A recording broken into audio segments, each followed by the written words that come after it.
सोनपुर गांव में उमराव नाम का एक आदमी अपनी पत्नी कलावती के साथ रहता था। वो बहुत ही गरीब था और जंगल से लकड़ी काट कर लाता था। उसी को बेचकर अपना गुजारा करता था। उसकी पत्नी बहुत बीमार थी और बिस्तर पर ही रहती थी। एक दिन, कलावती, मैं जंगल जा रहा हूँ लकड़ियाँ लाने, तुम खाना खा लेना और दवाई ले लेना। अच्छा जी, आप भी अपना ध्यान रखना। उमराव जंगल में जाकर लकड़ियाँ काटने लगता है। तभी देखता है, अरे ये क्या है? ये तो एक छोटा सा बछड़ा खड्डे में गिर गया है और उसकी माँ, ये गाय, आसपास घूम रही है। अगर मैं उसको निकालने में समय लगा लूंगा तो लकड़ियाँ नहीं काट पाऊंगा। अब और गाय को चिल्लाते हुए नहीं देख सकता, मुझे मदद करनी ही पड़ेगी। और उमराव जाकर गाय के बछड़े को खड्डे से निकालता है। इन सब में उसका अच्छा खासा समय चला जाता है और वो बस थोड़ी सी ही लकड़ियाँ काट पाता है।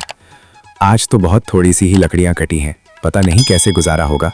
घर पर पहुंचकर, आज बहुत थोड़ी ही लकड़ियाँ लाए हैं, क्या हुआ? कुछ नहीं, गाय का बछड़ा खड्डे में गिर गया था, उसी को निकालने में समय ज्यादा लग गया। ऊपर वाले, तू कब से हमें रोजगार में बरकत देगा कि हम भी 2 वक्त की रोटी चैन से खा पाएंगे। तभी गाय की आवाज आती है और दोनों गेट पर जाकर देखते हैं। हे भगवान, हमारे खाने का तो ठिकाना भी नहीं है और तुम इन 3 गाय और इनके बछड़ों को भी घर ले आए। लगता है ये गाय मेरे पीछे पीछे आ गई है। मैंने इनकी मदद की थी, इसलिए मेरे साथ आ गई है। मैं इन्हें नहीं लेकर आया। कोई नहीं, जब आई है तो रख लेते हैं, जितना होगा उतना दे देंगे खाने को। बीमारी के चलते पहले ही पुरखों की जमीन जायदाद सब जमींदार के पास गिरवी रखती है। अब ये घर बचा है, इसका भी नहीं पता कब चला जाएगा। कैसे हम इन 3 गाय और उसके बछड़े को पाल लेंगे? जो होगा देखा जाएगा। कल की क्यों सोचती हो? ऊपर वाला जो करेगा सही करेगा। सब ऊपर वाले पर छोड़ दो। मैं देखता हूँ कुछ खाने को हो तो खाना खाया जाए। जो थोड़ा बहुत खाने को घर में था, दोनों वही खा लेते हैं और कुछ खाना गाय और उसके बछड़े को डाल देते हैं। अगले दिन सुबह, जिस गाय का बछड़ा है वो दूध देती होगी, थोड़ा दूध निकाल लो, हमारा भी काम हो जाएगा। ठीक है, अभी निकाल कर लाता हूँ। उमराव देखता है कि दूध काफी पीला है। अंदर लाकर कलावती को भी दिखाता है। ये देखो कलावती, ये दूध कितना पीला है। कोई नहीं, अब जो है यही गर्म कर लो, सुनती हो? और जल्दी देखो। अरे जल्दी आओ यहाँ पर। ये क्या है? अरे ये तो सोना है, यानी कि ये गाय सोने का दूध देती है। हे ऊपर वाले, तूने हमारी सुन ली। अब हमारे दुखों का निवारण हो जाएगा। हाँ, सही कह रहे हो तुम। अब तुम्हारा इलाज भी अच्छे से करवा पाएंगे और तुम ठीक हो जाओगी। हमें चलकर गाय का धन्यवाद करना चाहिए कि उसने हमारी मदद की है। और फिर दोनों गाय के पास पहुंच जाते हैं। हे गौ माता, आपके दूध से जो सोना निकला है उससे हमारी बहुत मदद होगी। आपका बहुत बहुत धन्यवाद। तभी दूसरी गाय गोबर कर देती है। अजी, ये देखो सोने का गोबर। लगता है भगवान हम पर बहुत प्रसन्न हो गया है जो हमें ये गाय दी है। तभी उमराव हाथ जोड़कर तीसरी गाय से कहता है, हे गौ माता, आप भी अपना चमत्कार दिखाइए। और तभी तीसरी गाय के मुंह से 2000 के नोट निकलने लगते हैं। सच में ऊपर वाले ने हमें बहुत बड़ी सौगात दी है। हे गौ माता, मेरा प्राण अपने चरणों में स्वीकार करो। आपकी बहुत बहुत कृपा हुई है हम पर, जो आप लोग हमारे घर आए। घर के अंदर ऊपर वाले ने हमारी जो मदद की है, अब उसका फायदा हमें लेना चाहिए। कल तुम तैयार रहना, हम शहर जाकर तुम्हारा इलाज करवाएंगे। सच में अब मैं बिल्कुल ठीक हो जाऊंगी। और उमराव कलावती का इलाज करवाता है और वो बिल्कुल ठीक हो जाती है और कुछ दिन में उनकी गरीबी भी दूर हो जाती है। फिर एक दिन, अजी सुनते हो, मेरे मन में एक ख्याल आया है कि अब हम दोनों लोगों के पास कुछ पैसे हो गए हैं, क्यों ना हम पुश्तैनी जमीन और जायदाद जो हमने जमींदार के पास गिरवी रखी थी उसे छुड़वा लें। कह तो तुम ठीक रही हो, मैं कल ही जाकर जमींदार से बात करता हूँ। अगले दिन जमींदार के घर। राम राम जमींदार साहब। राम राम उमराव, आओ बैठो। आज कैसे आना हुआ? बीवी ठीक है तुम्हारी? जी जमींदार साहब, सब ठीक है आपकी दुआ से।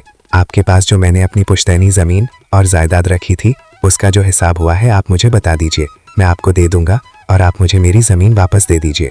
उमराव के पास इतना पैसा कहाँ से आया, इसका तो पता लगाना पड़ेगा। अरे हाँ राव भाई, क्यों नहीं, ये तो बहुत खुशी की बात है। आप मुझे 1-2 दिन का समय दीजिए, मैं हिसाब किताब करके आपको बताता हूँ। उमराव अपने घर चला जाता है। उसके बाद कालू, अरे ओ कालू, अरे जल्दी इधर आ। जी मालिक। तू मुझे कल तक पता लगाकर बताएगा कि उमराव के पास एकदम से इतना पैसा कहाँ से आया। जी मालिक, मैं पता लगाता हूँ। कालू उमराव के घर के पास जाकर छुप जाता है और गाय को सोने का गोबर करते हुए देख लेता है। ये सारी बात आकर वो हीरा सिंह को बताता है। और अगले दिन, उमराव भाई, मैंने सोचा बहुत, मगर तुम्हारी पुश्तैनी जमीन के बदले तुम्हें मुझे अपनी गाय देनी होगी। मगर आपसे तो बात हुई थी कि आप मुझे कल पैसे बता देंगे कि कितना हिसाब हुआ है। अब ये गाय कहाँ से आ गई बीच में? देख लो उमराव, अगर तुम्हें अपनी जमीन चाहिए तो मुझे गाय ही चाहिए। उमराव घर आकर सारी बात कलावती को बताता है। दे दो गाय, हमारे पास तो फिर भी गाय रहेंगी ही। अगर जमीन जायदाद नहीं छुड़वाई तो हमारे पूर्वजों की आत्मा को शांति नहीं मिलेगी। ठीक है, जैसा तुम कहती हो कर देता हूँ। मन तो नहीं करता मगर कोई चारा भी तो नहीं है। अब अगले दिन उमराव जमींदार को एक गाय दे आता है और अपने सारे कागज जमींदार से ले आता है। अब आएगा ना मजा। अब मैं इसके गोबर से जो सोना मिलेगा उससे बहुत अमीर हो जाऊंगा। अगले दिन सुबह, अरे इसका गोबर कहाँ है? क्या इस पूरी रात से गाय ने गोबर नहीं किया? मालिक पूरी रात से ध्यान रख रहे हैं। गाय ने गोबर ही नहीं किया?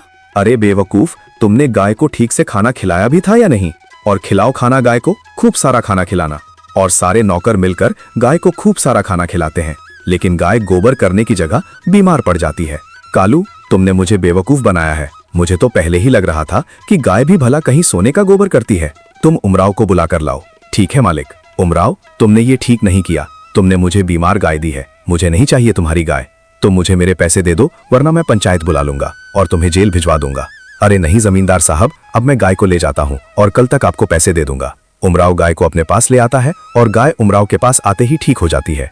हे गौ माता, मुझे जमींदार को कल सुबह बहुत पैसे देने हैं, मेरी मदद करो। हाँ गौ माता, हमारी मदद करो। हमारी पुश्तैनी जमीन है, सब चली जाएगी, हमारी मदद कीजिए। इतना कहते ही पहली गाय बहुत सारा गोबर कर देती है। दूसरी गाय अपने मुंह से ढेर सारे 2000 के नोट निकालती है और तीसरी गाय के थन से सोने का दूध निकलता है। बहुत बहुत धन्यवाद गौ माता, आप तीनों की कृपा से मैं अपने पूर्वजों की जमीन को अब छुड़वा पाऊंगा। और अगले दिन उमराव जाकर जमींदार को उसके पैसे दे आता है और उसके बाद वो दोनों हंसी खुशी अपना जीवन जीने लगते हैं।